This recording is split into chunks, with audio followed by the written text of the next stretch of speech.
Welcome, everybody. It's a little hot there. Welcome, everybody, to our Thursday, October 4th, 2018 Forest Lake Area School Board meeting. Call the meeting to order and start with the Pledge of Allegiance. I pledge allegiance to the flag of the United States of America and to the republic for which it stands, one nation, under God, indivisible, with liberty and justice for all. Welcome, everybody. If you're new to a school board meeting, there's some information and cookies over there at the table. You can find out what we're all about or what we're trying to get done here. Also, if you'd like to speak on one of the items on our agenda during scheduled and unscheduled visitors, fill out a green card and get that to me. Member Clerk, would you please do a roll call? Member Corcoran is absent. Member Moorhead? Here. Member Peterson? Here. Member Odegaard is absent. Member Tyson? Here. Member Rayfield? Present. And Member Olson is here. All right, thank you. There are no changes to the meeting agenda. Do we have a motion to approve? So moved. Second. Any discussion? No further discussion. All in favor say aye. Aye. Just before we proceed, I'd just like to take a moment and Member Corcoran is not here tonight. Her husband Mike passed away this week, and anybody who knows Mike,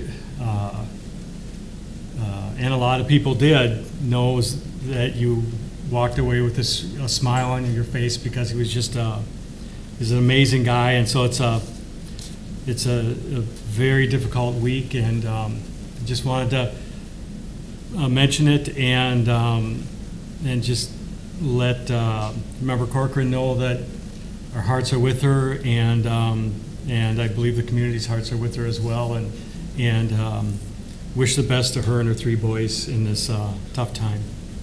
Thank you. All right, scheduled and unscheduled visitors, listening session, Member Moorhead? I think It was Karen and I. We had two lovely visitors. We had a great discussion on levy facts as well as community support. All right, thank you. All right, student achievement, Forest Lake Elementary.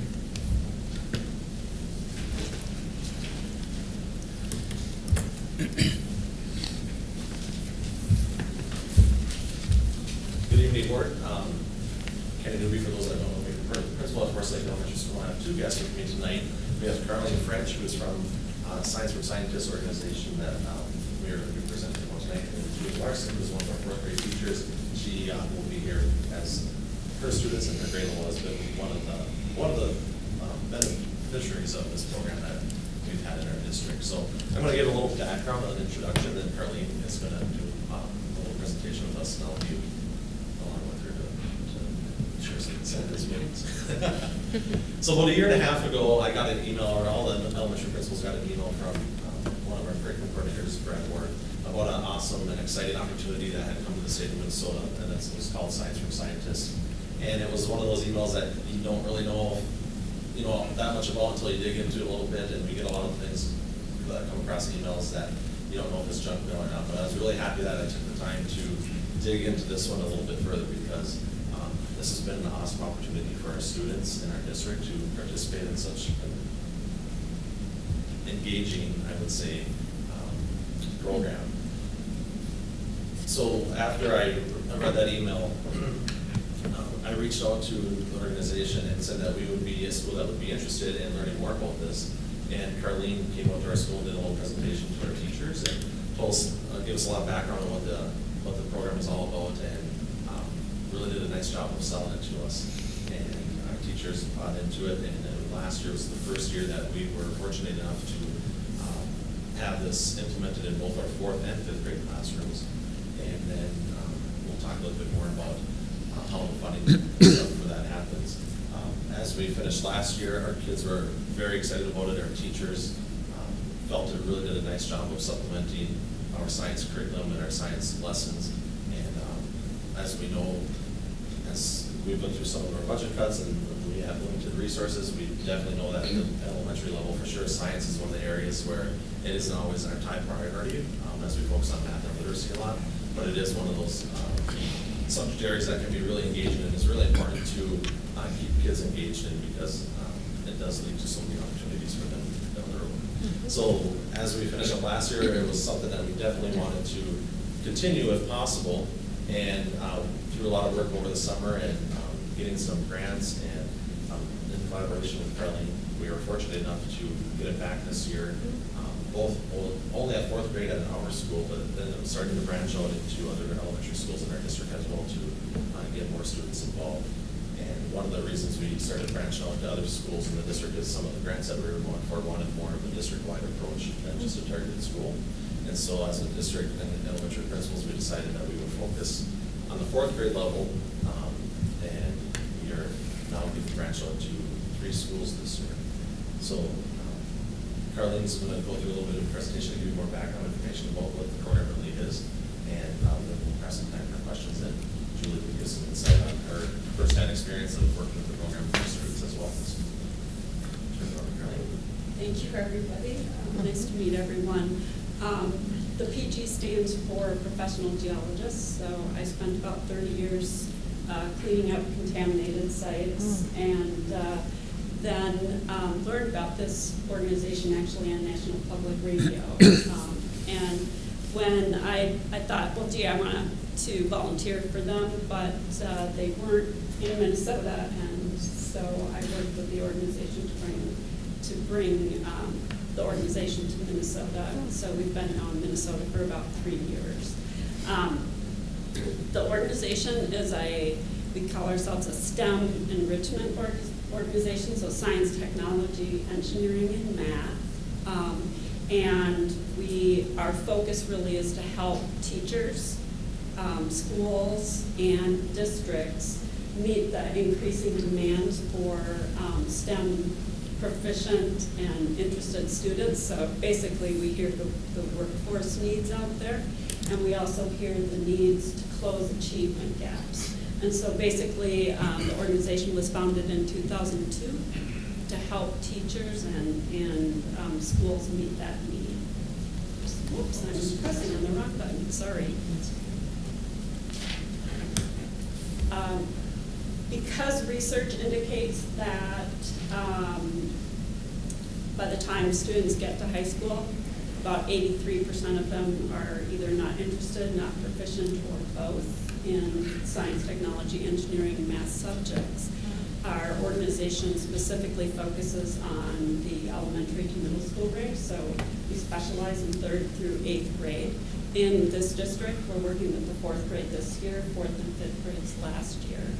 And our programs, and I'll talk a little bit more specifically about our programs, but our programs are designed to help address some of those factors that may influence a student's decision on whether or not they want to pursue science, technology. I'm going to shorten it up to STEM or something. So, whether or not they want to pursue those subjects in high school and beyond. One of them is the social stigma attached with, being a nerd or something. So our programs really are all-inclusive programs. They're during school programs for that reason. Every student in 1 or 2 grades participates in the program. Our program, our main client are teachers, and so we want to help them with the materials and the content that help them teach to the academic standards that they're held accountable for teaching. So our content and our materials are aligned with the state and the national academic standards. We also bring the materials, and I'll talk a little bit more about that too. That's supposed to say consists of hands-on labs. Apparently we need some spelling help with that. And this is to help meet the student needs, because we hear from students, we want science to be fun. It's kind of dry in a book, and so we want to have hands-on activities, and that's what makes our program kind of fun for the students. We also provide a means for parents to get involved. I'll talk about that a little later. And I think the magic sauce of our programs are the real role model scientists that we put into the classrooms. So we have, I don't know if you can think back maybe to a memorable and really important moment in your lives when you were a young person and maybe there was a role model involved and maybe you had an aha moment. We are trying to create those life-changing moments for students every time we come into the classroom. We recognize our donors too. We need to be sustainable, scalable, and measurably impactful for our donors. And I'll talk a little bit more about how we do that. But we do want to measurably improve student attitude and aptitude in STEM. We're a national organization, as I said, founded in Massachusetts. We have offices in California and Minnesota now, and working on opening one in Orlando. And we currently are serving 75 schools. 15 of those schools, 16 in Greenwood now in Minnesota. So we're really excited about that. We have in-school programs and we have out-of-school programs. I'm just going to focus on the in-school program because that's what we're doing in Forest Lake area schools.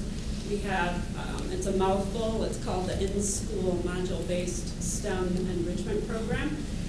This is where we send real scientists into classrooms every other week during the school year to teach them hands-on science activities. And we also have a partnership program. It's a teacher development program where we can, over a period of 3 to 5 years, work with the district so that we can transfer that content and those materials to the teachers so it can be incorporated in the curriculum without necessarily having to have our organization be involved. So we have both programs. Oh, wow, that, you were doing it. Okay, Magic. I'm sorry. That's okay. So, as the cackling goes on, the core to our during school program is it's during school. And as I said before, every student in 1 or 2 grades participates in the program, including English language learners, special needs students, all students from all backgrounds.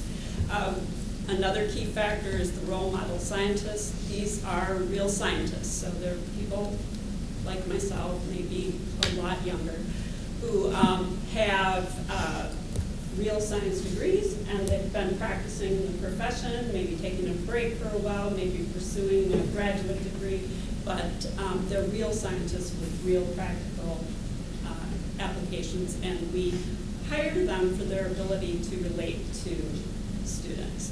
They're not teachers, and that is a really important point. They are scientists, and so we partner and very, very much with the classroom teachers to help us with teaching. And so it's important to note that. We do go into the classroom 18 times a year. So the same scientists go into the classroom that many times a year. They develop basically relationships with the students. So they can be role models in a sense that are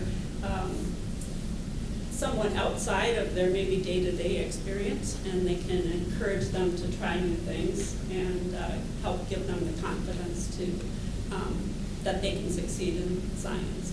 And then we measure our program's impact, and we do that in several ways.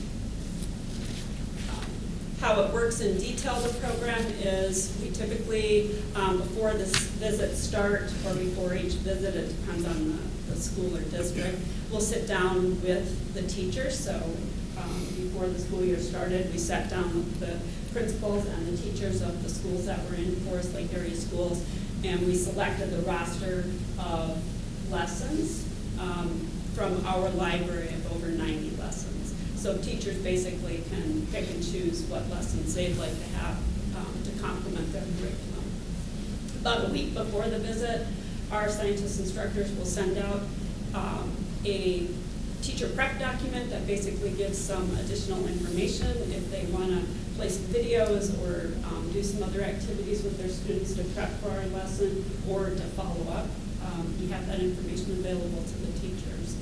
During the visit, we'll guide the students through an activity, a hands-on activity. We provide all the supplies, all the materials, do all the cleanup, and one of our measurement methods is we do pre- and post-lesson quizzes. So if we're doing a rock cycle this week and we did States of Matter the last session, we would do a post-quiz for the States of Matter and a pre-quiz for the rock cycle in that week. And then the next session, we do a pre and post.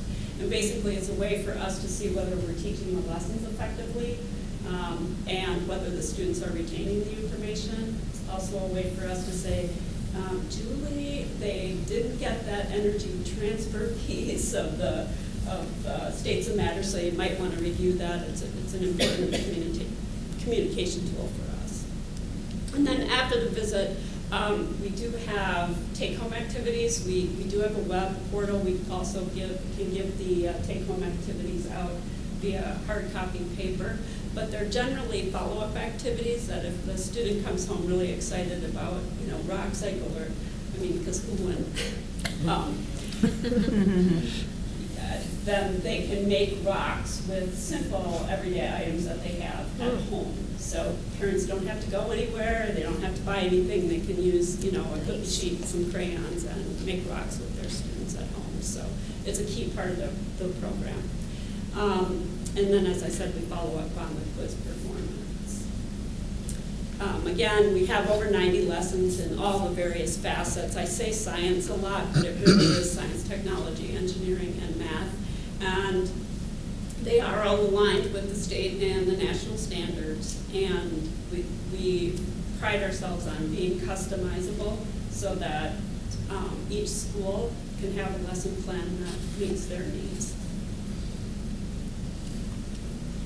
These are the impact numbers from the 2017 school year. We still are crunching the numbers for the 2018 school year, which we just got the MCAs released.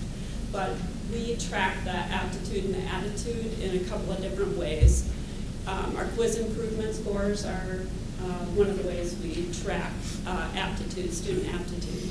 We also track performance on the 5th grade MCAs in Minnesota, or the state standardized tests, to see if there is a difference between the average, the 2 to 5 year average before our program, and then the running average after our program's been implemented. Last year in Minnesota, we did see, it says 22% improvement. That translates actually to a 10-point proficiency increase. So both schools increased 10 points. One school started lower than the other, an average of 22% improvement. And we also survey teachers and students. We want to make sure that regarding student attitude, this last year overall as an organization, about 90% of the teachers indicated that they saw improvement in both student attitude towards STEM and STEM-related careers. And then we have had third-party evaluations done. I think this was one of the most important reasons I decided I wanted to bring the organization to Minnesota, was that I saw, having worked in the technical field, I saw 85% adult and peer relationship building, that students thought, our program improved their relationships with their peers and with adults. And I thought, a science program that can do that's amazing. So. Our program funding, you're wondering, where does it come from? Well, we commit to to raising half the funds for the school, and then we work with schools and districts to raise the other half. So we worked with Kenny, as Kenny was saying, to raise some funds from local corporations. Polaris and Team Vantage both agreed to pay a significant portion of funding for Forest Lake area schools, and we're continuing our search. But we partner with the schools to help find the funding for the whole program. Minnesota office, we maybe can skip this one. I told you a lot about that. Maybe this would be the point to have Julie talk a little bit about her experience with the program. We did work with about 220, I hope I got that right, 4th and 5th grade students last year. This might be a great opportunity. You have to stand. Oh, you have to stand. Get on the camera. Wherever the camera is, I'll hide. Yes, last year was our first year, and fourth graders just loved it. And they would come every other Wednesday for a 45-minute lesson. And the things like polymers, is that how you say it in English? It's really slime, but the kids learned a scientific term for it, and they got to build it and make it. They made little motors. They floated boats to see how much load they could put on. Rocks and minerals, they learned about sedimentary, metamorphic, and igneous. And so they learned a lot about terminology, and it goes along with what we teach, and it goes along with our standards, but it's a lot more hands-on than what we always get time for. So that's what's really nice. They bring in all the materials for us, and the kids work in groups, and very organized. But yesterday I was gone, and I heard that it was a big hit. They did oil spill, and when I asked the kids, what was your favorite part of yesterday with me being gone, well, besides the spirit bus, it was science. They just loved whatever they did yesterday. It was a big hit. That's cool. Okay. So, yeah, and we'll do the polymers next time we come on, Monday before the meeting. But it's been a really positive thing, and kids go home and talk to their parents about it. And I think it's inspiring some kids because, when you just read about science or you do a random experiment once in a while, it's not the same as someone coming and bringing something new and different every time. And science is so much more than what we can do. And I think one of the interesting things is because we do the hands-on thing, and I did oil spill, and I completely messed it up. And so it's really interesting for the students to see that scientists don't always get everything right, and then what do you do? And you can do that much more with a hands-on activity. Okay, this didn't work, why didn't it work? Than you can with a text or so. That's great. It's been great. I highly recommend it. Thank you. Thank you, Julie. One of my favorite quotes from a student this year was, before Science from Scientists, I used to think science was boring. Now I think science could make your head go boom. Oh. So that's on all our marketing material.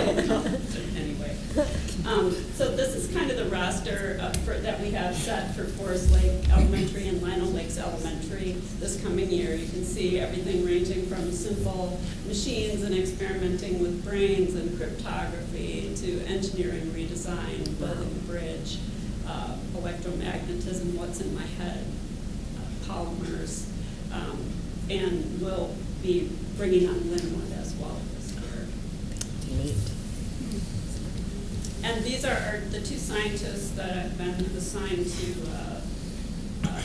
Forest Lake and Lino Lakes. Girl power, so that's good. And It's also been really fun. Erin Richards is a graduate of Forest Lake Area School, so she's been really excited to go out and get her science degree and do some work in the field and come back. And she feels give back to our school district as well, so it's been great. And if anyone would like to see let me know. I'll leave perhaps some cards, some information out on the desk, and feel free to grab that. And we're happy to arrange a classroom visit for people to come in and see. Wow. And you can also talk to myself or Scott Geary at Lino or Joe Mueller at Linwood.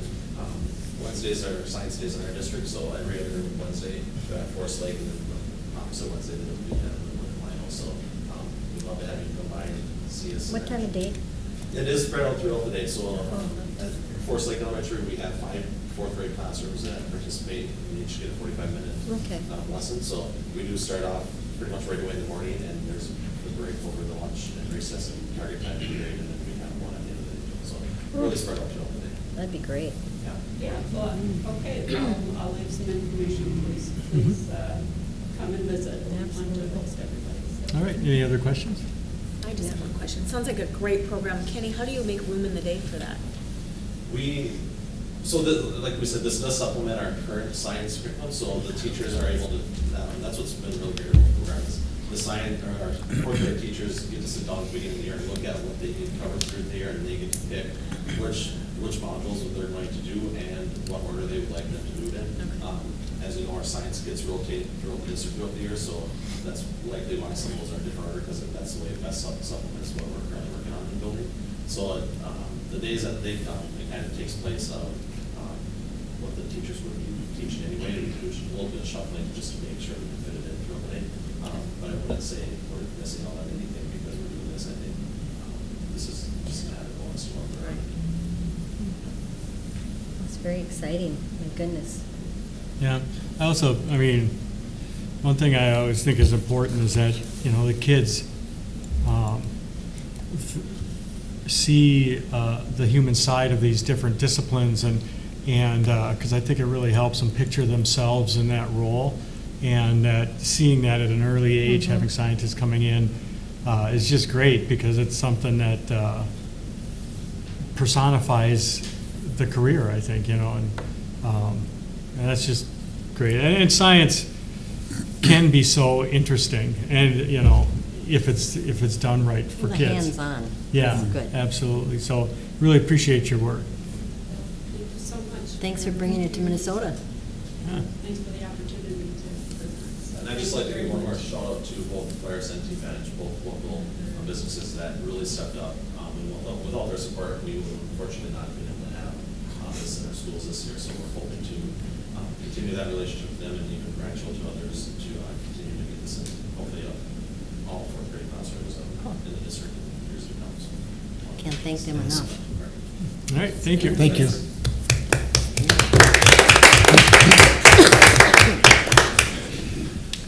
All right, positive happenings. Member Olson, you want to start? Yes, I was at the district table at 2 middle school open houses. I've been to several volleyball, JV, and varsity games. I stopped in at the college fair, which was amazing. It was like week 1 of school, and it was packed with people. And I've been to the Scandia and Wyoming Community Conversation, good attendance there, and a girls' soccer game. All right, Very cold. Member Moorhead? Yeah, it's been a really busy time, and I started out the first week of school. I visited with 7 different schools. Never really did that much before, and it was just totally amazing, not only to see the excitement of the kids and the teachers coming back, but to see how well prepared we were to have the kids with all of the construction that's going on. And Lino was especially fun to see the parents and the kids coming in, and their eyes just wide open with wonder about all the things that were changed. So that was very, very fun. I also, for the first time, went to the 7th grade Courage Retreat. And I've heard about it many times from PTO groups because they raise the money to do this. And it was out at Hosanna. And I would just wish everyone in the community could go and see how much they bring out of 7th graders. And at the end of the day, they shared different experiences, and it was just very emotional, but very, very, very good. I sat at the district table too at the middle school, and we didn't have a lot of people stop, but we had a lot of people that were smiling and, again, appreciating the new middle school, the long hallways, wondering how many, I forgot now what the custodian said how many miles he walks a day. Like 21,000 steps. Yeah, it's more than I could ever fathom doing. And went to the public tour on the 22nd, and again, just to take people through and see what their dollars have provided. Many that I was with were very surprised and very happy with the facilities that we've had, and so that was very good. And I think there was a forum again at the American Legion, and I was able to go to that, and maybe 40 people, again, for the community conversation. And again, not really any kind of hard questions. People were pretty much asking good questions and getting good information. So I think what Dr. Massey has done with the community conversations is amazing. And Larry Martini as well, to be there and give all the facts so people go with good information. So I think that's about it. All right. So for me, just the 2 community conversations, the one in Wyoming and then the one at the Legion. Otherwise, I've been busy knocking on a lot of doors in the community, which has provided me the opportunity to talk to folks about our levy. I've spent a lot of time in Wyoming specifically for that reason and gotten a lot of positive feedback, so I'm excited about that. Member Tyson? I've been at open houses at the tables. Scandia was fun to see, Forest View Elementary. What I thought was really great to see was a lot of the parents that from Central Montessori have found their homes in our other schools, and they just have smiles on their faces, and their kids are very happy. I went to Flom's PTO meeting. There was about 16, 18 parents there. So that was fun. They've all got great ideas. Very interested in the upcoming vote for the levy. And then also I went to some football at Fenway, watching the little guys play because my nephew's on a team and other people I know, so that's been fun, neighbors. And then I went on an open house tour, so it was fun to get the tour at Lino from I think I had a 3rd grader and a 4th grader do my tour, so. Yeah, wonderful seeing those buildings all sparkling and all the light and windows and, yeah, so that's it. All right, thank you. And for me, I went on the open house bus tour where we took a bus to the high school and then around to some other schools. And yeah, it was really fun, and it was beautiful to see all the new construction and how much better we're going to be able to kind of work on our mission of giving these kids a good education with these new spaces and spaces that are really made to help help our teachers, get 100% out of those kids. And so that was really nice. I also, my niece is staying with us, and she started school at Scandia, and just something that's been really positive for me personally is just working with Scandia Elementary, because everything was kind of late notice, getting her integrated there, and even little things like a couple days ago I had to call the bus garage, and I called there and I had a question about having her get off at another stop, and they were just very polite and got all my questions answered, and so I just want to say what a positive experience it's been being a client. New parent again. So, anyways, that's all I've got. That's very good. All right, reports. Any workshop or conference? I did go to one, an MSBA, they call it Coffee and Conversation, and it was in Moundsview, and in the morning. There was probably 20 different members from different school districts there, and what they were trying to do is set up an agenda for future meetings, what subjects that we may have as districts that they can bring up at these conversations. And the one we worked on that day was the changing demographics of a lot of the districts and how to work with those changes. But again, a nice opportunity, a very relaxed opportunity to just sit and talk with people from other districts. So thought it was very good. Great. All right. I just want to add that one thing. I worked with the superintendent, submitted 2 resolutions for the delegate assembly, so I think I passed those on to you guys. No, yeah. So we'll actually have 2 to present at hopefully they'll move forward, and I will be at delegate assembly to see that they get read. Cross your fingers. And thank you for getting that to us. All right, Communications Committee, Member Olson. The main focus of our night was Renee gave us homework. She gave us about 5 different district communication plans, and we're reviewing them. We're pulling out sections that we like and that are very clear to us, and we're going to integrate them into a new communication plan. All right, thank you. Equity Alliance, Member Moorhead. We're still working on the executive director, putting a time frame together for when we'll be meeting and discussing the different candidates. And it will hopefully be ended sometime in the middle of January. So again, I appreciate having the extra time to help out with the search process for that. And we will be coming here in November, if that's still okay with everyone. And did you realize it's the 4th Wednesday now? It's instead of the 3rd, it's the 27th? Okay. We'll double check with that. Okay, and as far as where, I was hoping maybe the media center. High School Media Center? Yeah, What time do they meet? 5:30. Okay. And we usually have just a light supper, sandwiches, fruit, something like that. But they're again excited to come out and see another new part of our building. Of course, I'm very excited to have them come out because I get to go to all their nice buildings and now we can bring them back to ours. So they're excited to do that. Otherwise, working on policies, and that's about the end of that. All right. Policy Committee, Member Peterson. We discussed several policies for their annual review, and then we also had some discussion regarding the changes to the newer facilities use policy, which we'll see it again at a future meeting. All right, thank you. And, and 916, Member Olson. We learned about a new onboarding course that 916 has developed. It's a new online course mandatory for all staff now at 916, aiming to increase teacher retention, which is greatly needed in that district. They're hoping to decrease training costs and ultimately improve outcomes for students. And we also talked about school board norms and a new evaluation, self-evaluation procedure that we're going to do next month. Great, thank you. All right, staff welfare. We had an enrollment update where our numbers are at as we move forward in the year. An update on the levy, and we talked about renaming the ALC. When we move it, we talked about the idea of going through a naming process like we did for the middle school, maybe a name that better aligns with what they're trying to do. So, but it's very preliminary, but yeah, it was interesting.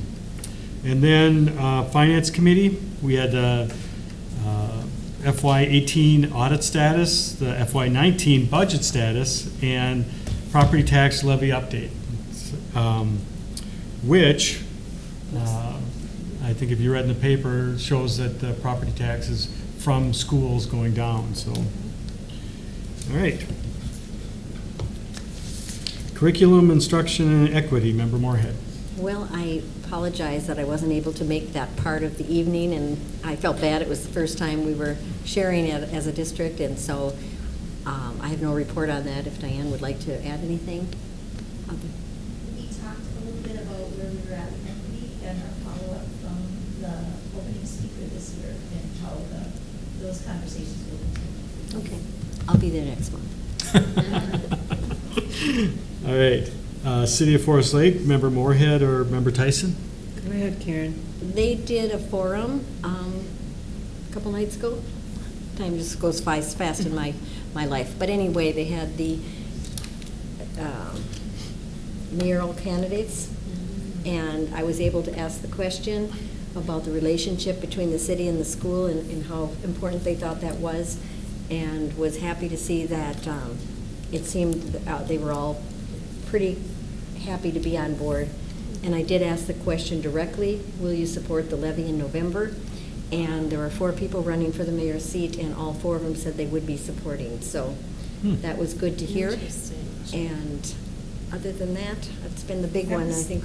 You ran over there after that was the same night, right? Correct. Okay. That's why I missed the council part. Okay. But I was able to get there before the mayoral candidates started, so. All right. Good Thank to you. hear. Buildings and grounds, Member Peterson. We had the bond project review, which Larry will give us a presentation on, so I won't spend much time there. We also reviewed several safety grants that were authorized by the Minnesota legislature last year that we're applying for, which is good news because I think we will probably do well there. Bill Schwartz gave update on some HVAC upgrades and then as well as some challenges with the new systems and things to learn and opportunities to improve.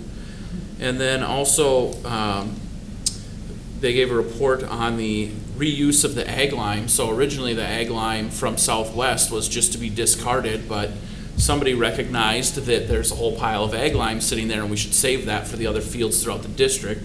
So instead of it getting trucked off, they saved it for reuse throughout the other baseball fields throughout the district. And then we also had discussion on crosswalks being added at Forest Lake Elementary.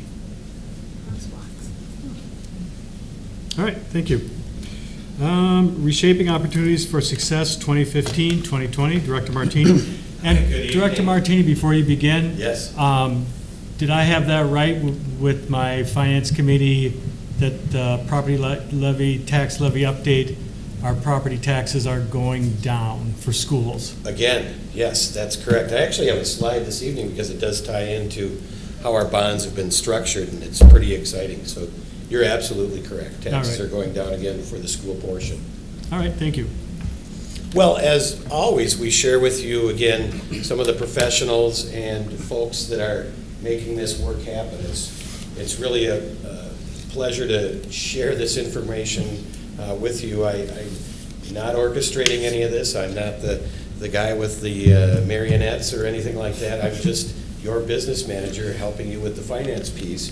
But I must say, Springstead has done an amazing job, and I don't know if you recall a couple of years ago the Finance Committee meeting where Member Odegaard and I were all excited about the bond outcome, because with our second sale, Springstead had indicated that we're going to have an even lower interest rate, and we're going to be saving $20 million over that 30-year period. But we knew at that time what that really is going to lead into is that as these years elapse, we're going to have lower and lower property taxes related to the bond. That's the real driving factor behind this graph. This graph shows in blue a $250,000 home, or also in orange throughout other school districts, what the school taxes are. Forest Lake is $902 for the school portion. There's also city and county portions. Centennial's higher, Anoka Hennepin's higher, Cambridge or Santee, North Branch, Chisago Lakes, South Washington County, Stillwater, White Bear Lake, they're all higher than ours in blue for a home valued $250,000 for taxes during calendar 2018. Ehlers and Associates has estimated now that we've got the levy out, and when people get their property tax statements just before Thanksgiving, they're going to see a lot of minus signs in the Forest Lake school portion. For a home that increases in value from $250,000 up to $260,000, that number is $899. Wow. When we test other values in this model, higher values, we still see negative signs everywhere. So again, to your point, absolutely, taxes are going down again for Forest Lake area schools. All right, thank you. Great news. One of our other folks, PMA Advisors, reports on remaining bond funds and how we've been spending them, actual versus projected. And so we have 3 different reports. This is the first bond series, 2016A. Just got this report yesterday.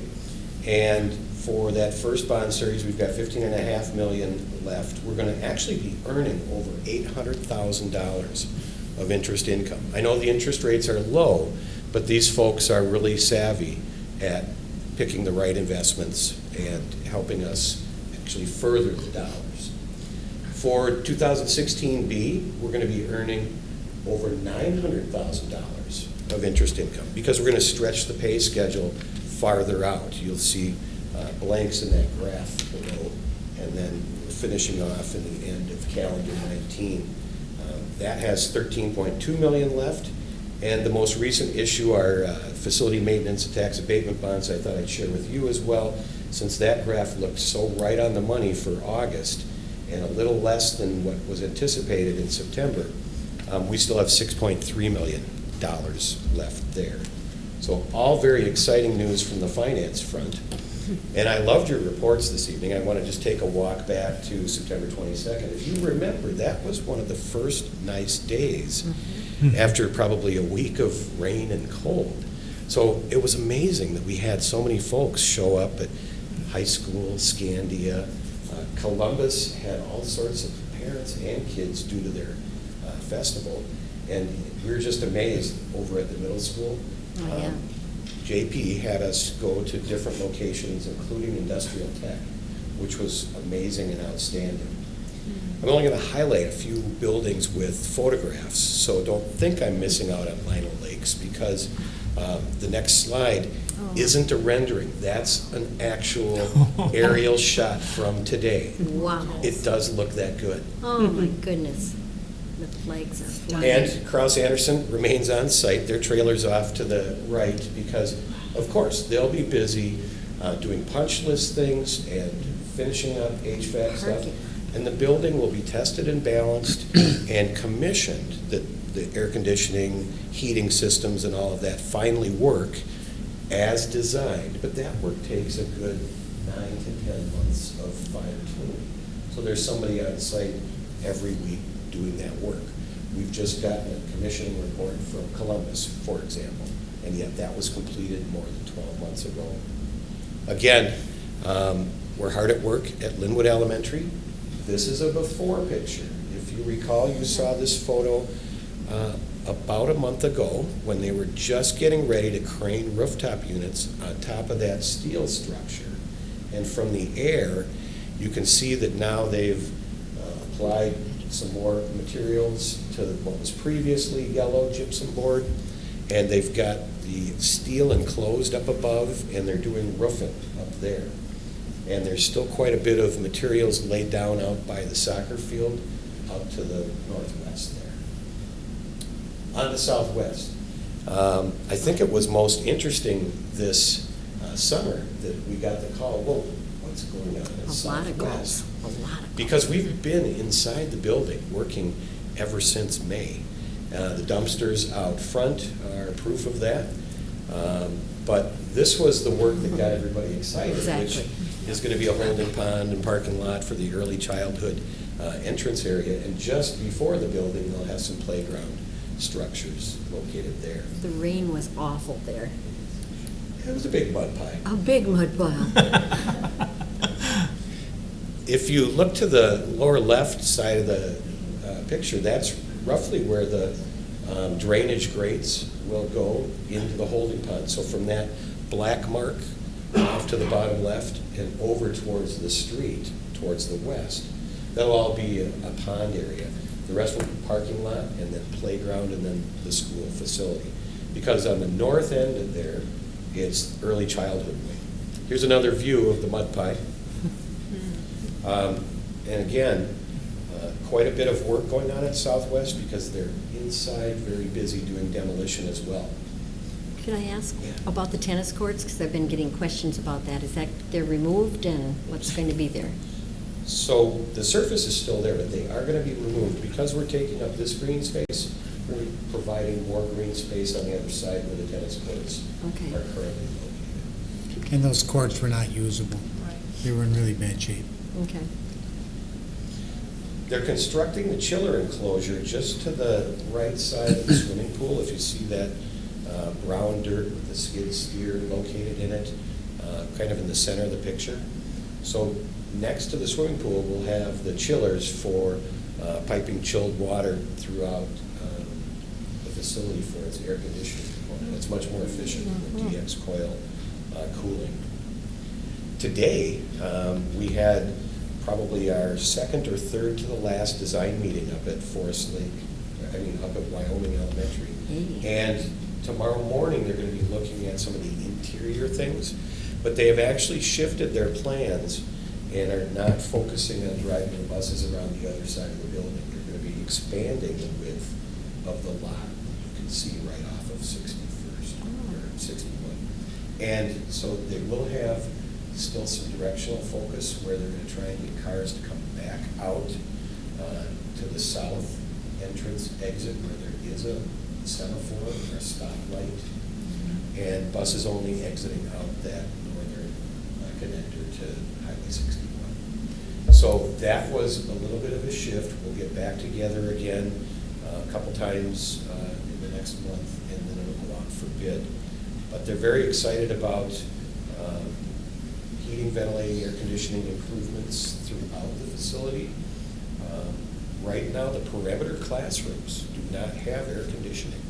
So that'll be a great improvement, flooring improvements throughout, LED improvements. We're working on the ceilings in those perimeter classrooms. We'll come in later with more LED lighting retrofits because, at this point today, I think we're saving about $200,000. But once we get through all of our facilities, we probably are going to be closer to a $250,000 annual savings with all of those electrical updates that we'll be able to do. And those lights look beautiful, too. I mean, the light There is- quality from them was great. There's a wide color spectrum, and Yeah. clearly these people know what they're doing. Yeah. Yes. Well, this is the last slide before questions or comments, because we want you to keep in mind, we will be working on the Central Learning Center at a future date. We'll be keeping portions of that facility and moving the STEP program out of its leased facility into the Central Learning Center at some point in time. But there'll still be space like the gyms, the small and large gym. Those are great meeting rooms that are currently occupied by the community ed ABE staff and the community ed programming support staff. Is that a for sure? I mean, I think it's a great idea with the STEP program. That's a done deal. Well, that lease will expire, I think, in 2021 or 2022, and we'll be talking with the folks at GON about leaving early if possible. Okay, great idea. But we do have, you folks are always conscious about property taxes and how to keep the lid on those, and as part of tonight's presentation, you've been successful. You can't control very much, but the things that you have had an opportunity to control, you have kept property taxes down, so you should really be commended for that. As well as, Mr. Chairman, as well as yourself, and as well as we've had great partners, and the construction crew, the architects, the design, I mean, it's just all been a family unit working together. And I think the community owes a lot to the decisions that were made. Because we can say we kept them down, but it was working with people. Dr. Massey knows how to pick a team. Yes, he does.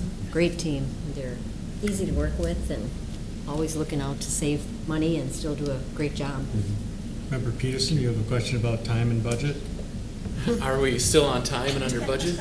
We are, but I know Hannah wrote that headline, or somebody wrote it relative to her article, that we are on time and on budget, which is truly amazing.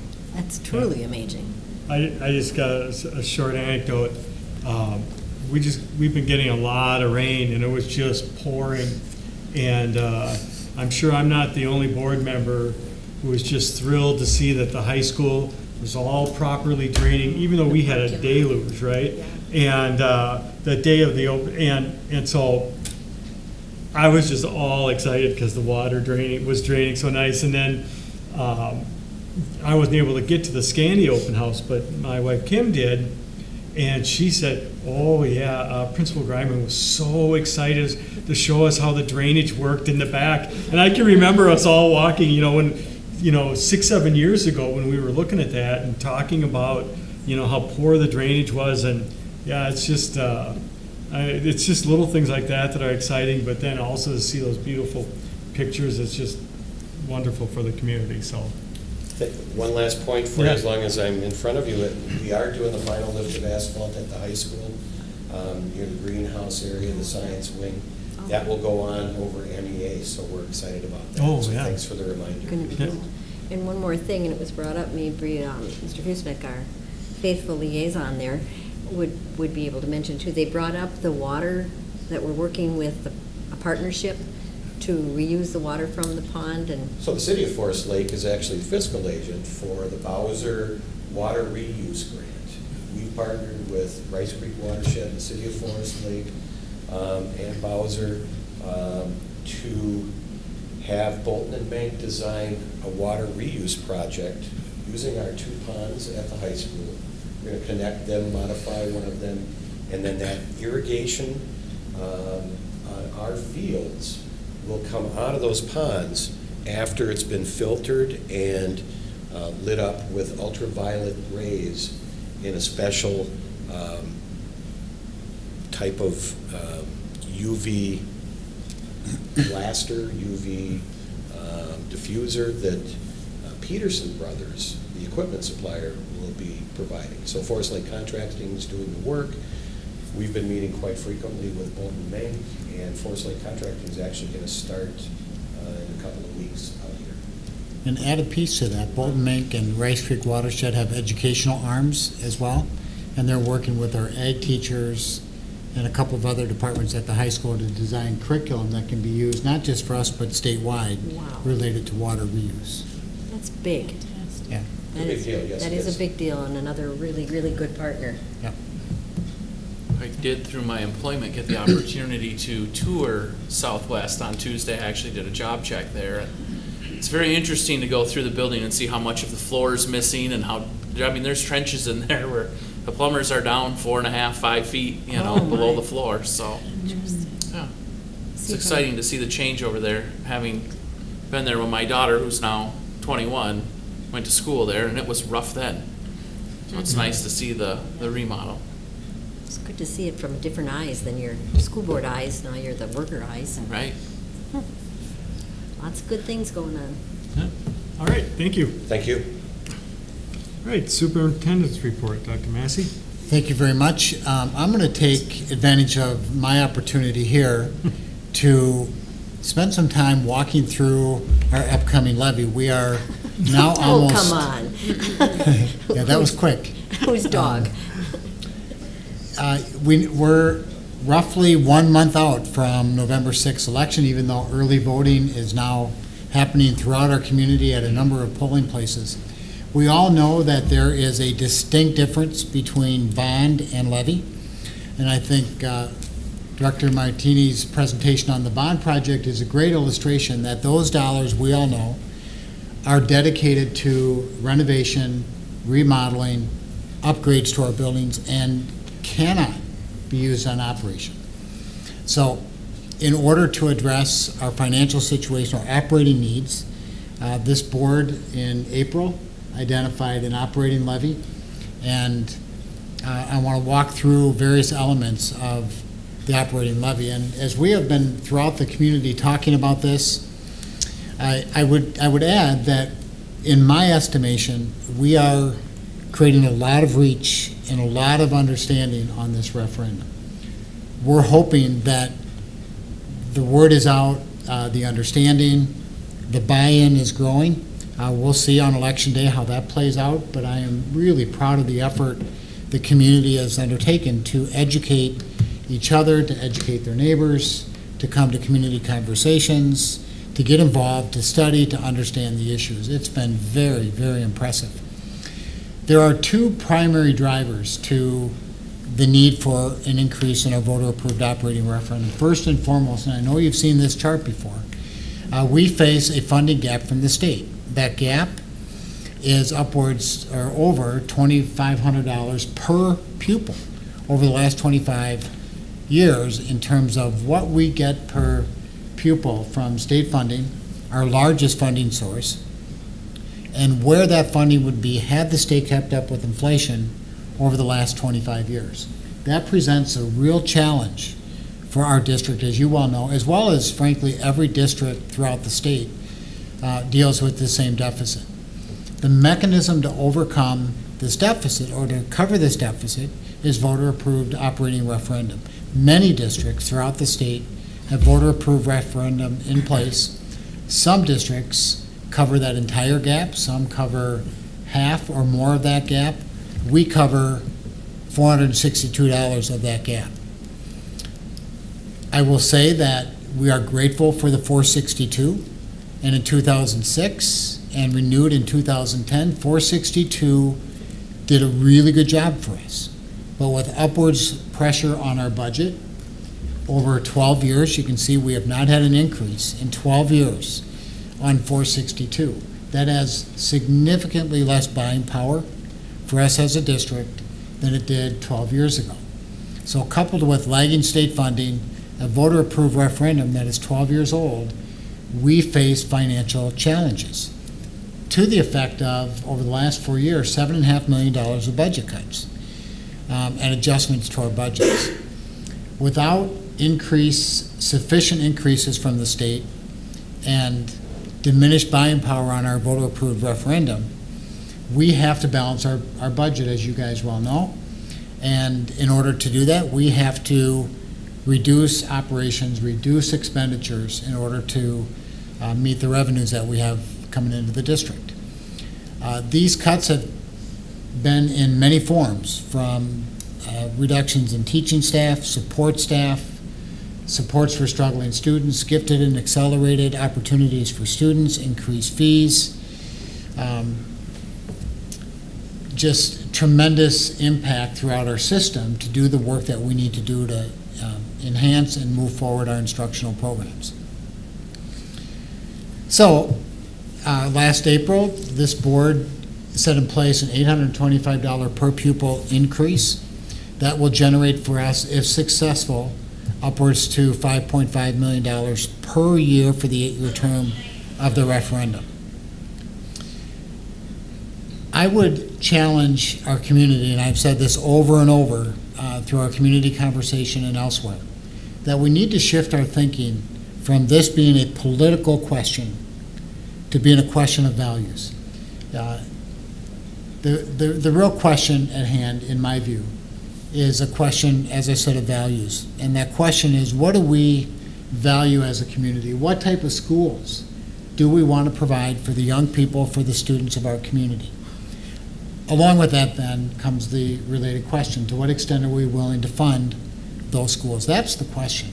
There are clearly conservatives and liberals, Republicans and Democrats, and everybody in between who support this and have already or will be voting for this referendum. So again, this is not a question of where do I stand politically. It's not a partisan issue. It's a question of values. We have been very busy providing adequate information and, quite frankly, a lot of information for the community by way of our website. All of the materials that we have produced and created are available for the community on our website. This is our referendum page on our website, where there is a lot of information for the community to dig deep and understand the issues related to this referendum. This is hard to read, I understand, but a picture of the trifold that was sent to every household throughout the district. We have heard a lot of positive comments on how this piece has been informative for folks as they're studying aspects of the referendum. Each of you have participated in our community conversations. We are now down to October 5th, tomorrow. Actually, 6th, did I get that? No, 5th. Tomorrow's the 5th. Tomorrow's, right, the 5th? So tomorrow, the 5th, we're at the YMCA at 10 a.m. And I hope we get a different audience there that isn't able to make the evening meeting. So it's a great opportunity to provide a conversation for folks who have evening commitments. And then we'll have 3 more on October 8th, 15th, and 22nd at Glenwood, Land O'Lakes, and Columbus. These meetings have been well attended, with upwards to 50 people in Wyoming and 30 plus to 40 last night at the American Legion. At our community conversations, we hear all sorts of suggestions on how we can fix our budget. And we often hear, well, cut administration. And I'm quick to respond with, we have already done that. We have cut 2 assistant principals in the last 2 years. Our administrative costs are 15% less than the state average. We're awfully lean from an administrative standpoint. As Director Martini pointed out, with the Bowser Grant and lighting retrofit and solar panels on many of our roofs, we are bringing revenues, grants in, as well as finding ways to save taxpayer dollars on efficiencies. So again, great opportunity for us to stretch the dollar throughout the district, and I think that is an important piece for the community to understand. I think the board deserves a lot of credit for doing some really hard work last spring in identifying where dollars will be spent should we be successful in this referendum, and what consequences, and specifically the consequences for a failed referendum. It's important for the community to understand how these dollars are going to be spent. Our website actually details out what the spending ranges will be for each of these items. And as we look at these, we're going to address class sizes, enhance classroom instructional resources that have been cut through previous budget reductions, make efforts to attract and retain best teachers and staff. Quite honestly, that will be about making improvements on wages for our various employment groups. As you know, we lose upwards to, we've lost over 52 teachers just in the last 3 years, for an average salary increase in other districts of $10,300. We need to make progress there. Enhance supports for struggling students, expand gifted and accelerated learning opportunities for students, retain and enhance educational opportunities for students in music, language arts, agriculture classes, career and technical education, elective opportunities, and establish financial stability in an effort to avoid future budget reductions. If we're not successful, we will be drawing from these identified cuts. And I get challenged, as perhaps you do as well, that you're just trying to scare us Oh, yeah. into voting yes. And I would say, what more evidence do you need that our cuts have been significant and serious, and these will be significant and serious as well? We shouldn't have to close an elementary school, although we did that last year. These cuts call for the consideration of closing another elementary school, considering the pairing of elementary schools where K-3 might be in one elementary, grades 4, 5, 6 will be in another elementary. The benefit there is you bring larger numbers of kids in a grade level, and you get staffing efficiencies in doing that. Reduce or eliminate programs and electives, including music, career technical education, IB programming, world languages, again, reductions in opportunities and programs for students across our system. Charging for busing within 2-mile radius of student schools. Reducing or eliminating athletics and activities, and increasing fees for athletics and activities and parking. So these are not just ideas, these are items that we have already identified and the board has adopted as categories and areas that will make reductions. I think it's also important that the community understand that should we not be successful on November 6th, we will unfortunately put into action our budget reduction process that we have activated and put in place over the last 4 years. We'll start that right away in November as we look at the audit and bring that to the board and the finance committee. In December, the board will identify and set the actual budget reduction amount.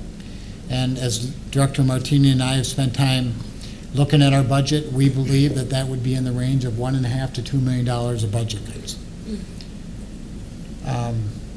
In December, the board will set parameters for those budget reductions. Principals and myself will then get to work with our directors, our administrative team, looking at those reductions and identifying how we're going to get to $1.5 to $2 million of budget cuts.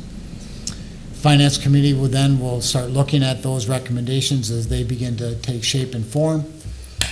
Finance committee will look at those as well, and then those will, whatever reductions we would need to make, will be adopted and put in place at the April 6th board meeting.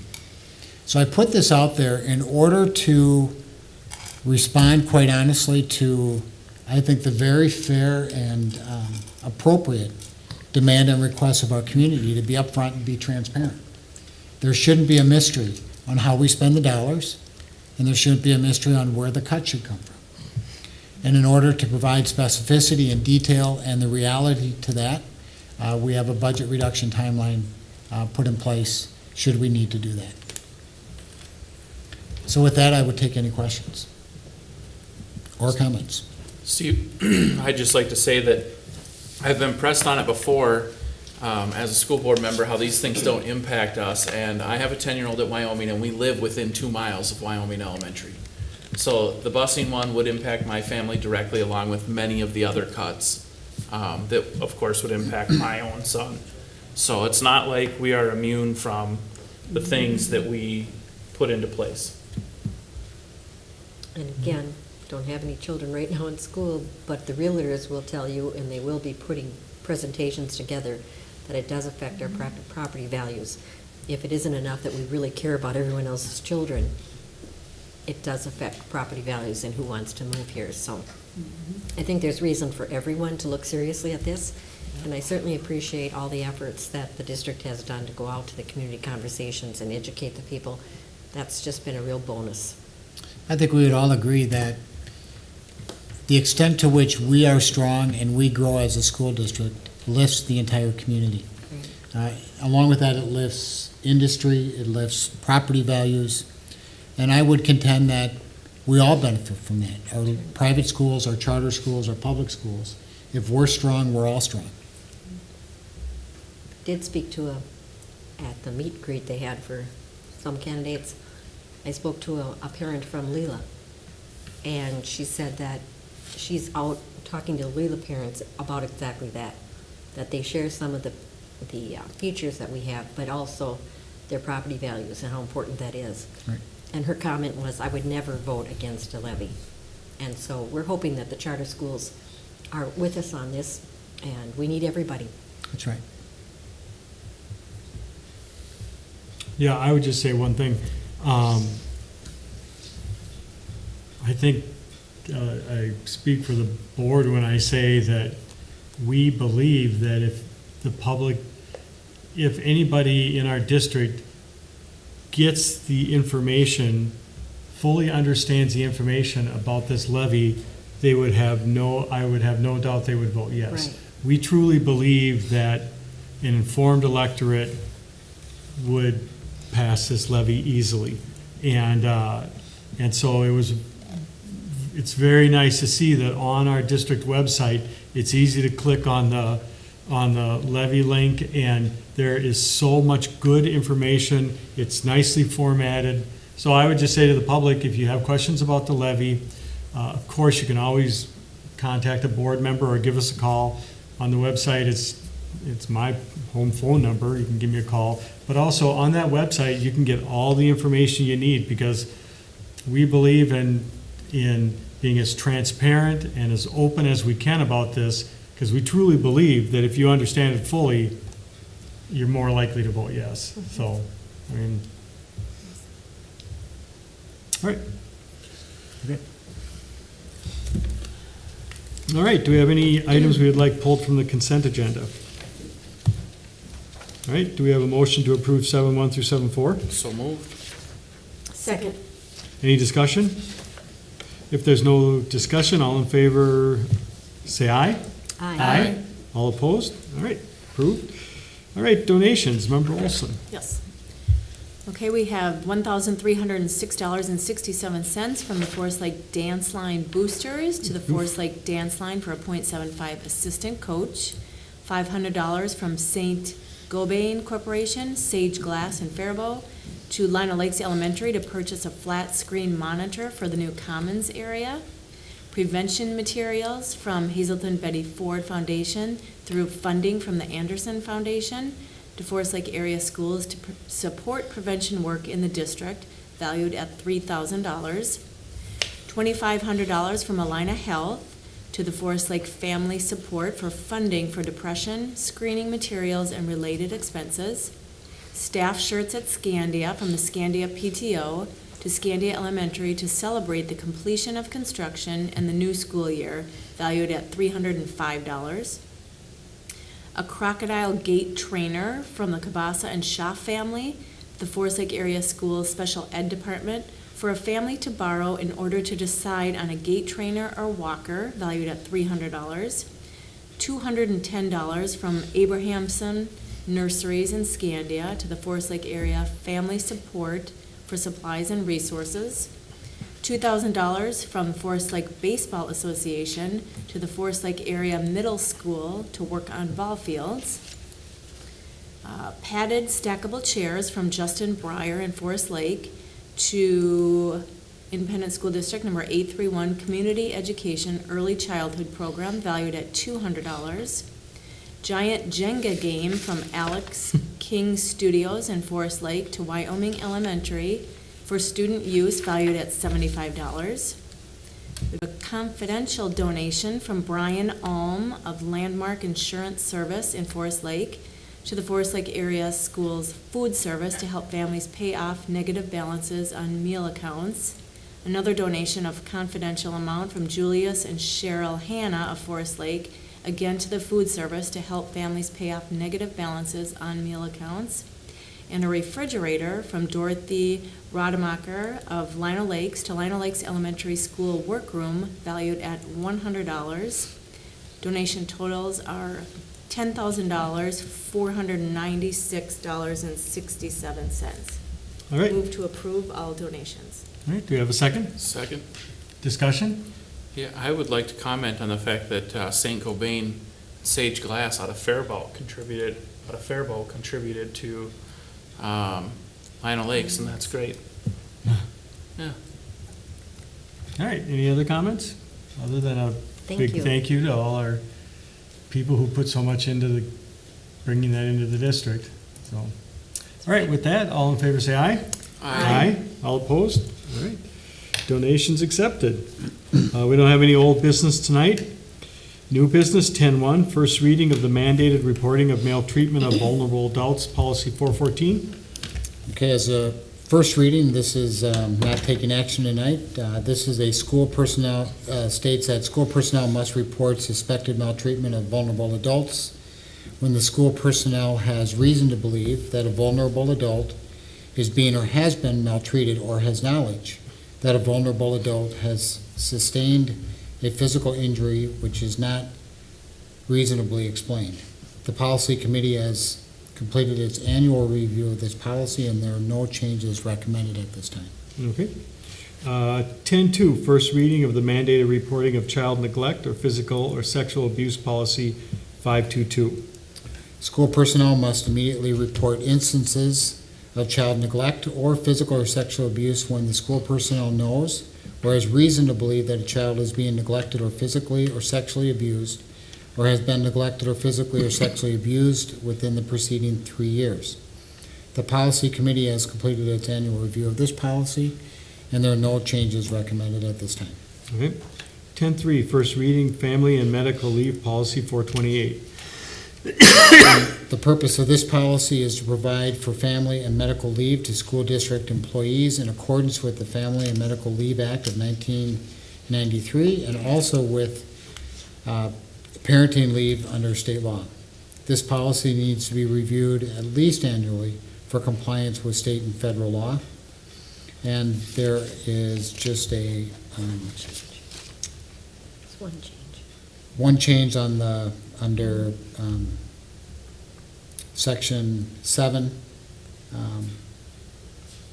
part A, which is really just referencing the notice component on the policy and how that notice would take place. So take a look at that, and we'll take action on that at the next meeting. All right, 10-4, first reading of the community use of school district facilities and equipment policy 701. There are a number of changes with this policy, and you'll see those throughout the policy. Really, it's a switch from how the facilities are reserved in conjunction with school personnel at the various schools and the role that community ed plays, and clarifying the language in the policy on who's responsible for scheduling facilities. And with these changes, there's going to be quite a bit of improvement in coordination of scheduling buildings, and most of those changes are identified under section 6. All right. All right, for upcoming calendar dates, the visitation for Michael Corcoran is Sunday, October 14th, a week from this Sunday, 1 to 3, and the service is at 5 p.m. Otherwise, we also have Lake Fest. Oh, I'm sorry, the service at 3 p.m. Thank you. And also Lake Fest is Saturday, so check that out. And then otherwise, take a look at the calendar dates. And with that, do we have a motion to adjourn? So moved. Second. Discussion? No discussion. Don't forget just- homecoming tomorrow. I was Oh, just yeah. going to say that cheer on the football team. They're doing well. Yep. And come to the YMCA tomorrow at 10 o'clock if anybody's interested. All right, sounds good. And with that, all in favor of adjourning, say aye. All opposed? All right, thank you, everyone.